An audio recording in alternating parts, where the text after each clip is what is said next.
responding and code 3.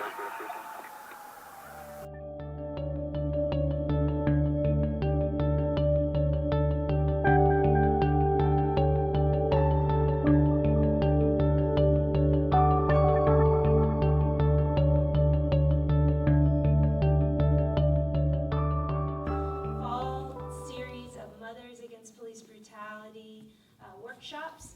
We're doing these every Tuesday from 6:30, so we start a little bit late. This evening we are going to be in wonderful hands with Joe from the ACLU and Eric from the North Texas Dream Team, and we're going to be going over Know Your Rights. If you've never been here before, this is the South Dallas Cultural Center. Welcome. Please look around. There's a beautiful gallery full of art, and every weekend there are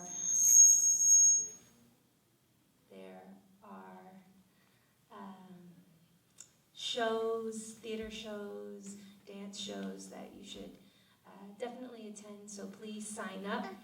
I'm Sara Mokuria. I'm a co-founder of Mothers Against Police Brutality. We were founded in 2013 after Clinton Allen, Colette Flanagan's son, was killed by Dallas police. He was shot 7 times. He was unarmed, 5 times in the center core, 1 time in the arm, and the last shot was in the back at close range. He was then left to bleed out to death, and I met Colette Flanagan a couple of months after Clinton was killed, and she felt like many families feel, alone, helpless, because you go to all your elected officials, you go to all your friends and family, and it seems like nobody's there for you. And so really, we started Mothers Against Police Brutality to change that piece of things, so that families know that there's a place for them, so that we can advocate. And we believe that those who are directly impacted should always have a voice at the table. And so that's what we try to fill here and also nationally. I brought a candle because today was a little bit hard for me. I don't know how some of you were feeling. It feels like psychological terrorism, these constant videos that we're seeing, the video in Tulsa of Terrence Kutcher, and it just gets to a point where it's overwhelming. So I wanted to light a candle for him and for all the other victims who have been killed, taken too soon. I also found out today that in the case of Corin Gaines, I don't know if you all remember her, she was holding her son and was shot and killed in Baltimore, that there are no charges in that case.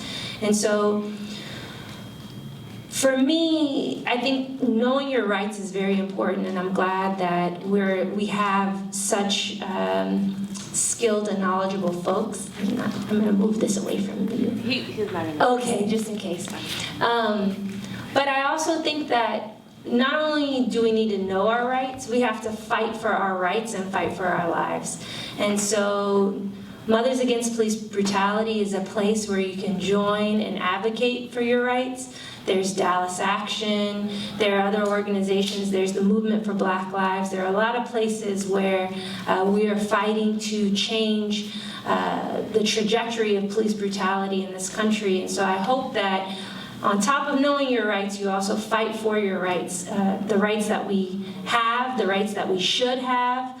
And so please join us. I know most of you in here are already part of the struggle, but continue to urge and urge your friends to join the struggle. So before we start, I just wanted to give some space for folks. If anybody has something they'd like to say or bring into this room just to get it off of our chest. I know sometimes when we have days like this, we need some collective healing, and sometimes the words don't come out of us, and somebody else is holding the words that maybe help to us. So if anybody has anything to say or a name that you'd like to call out into the space to remember, I'd like to give us a little time to do that, and then I will hand it over.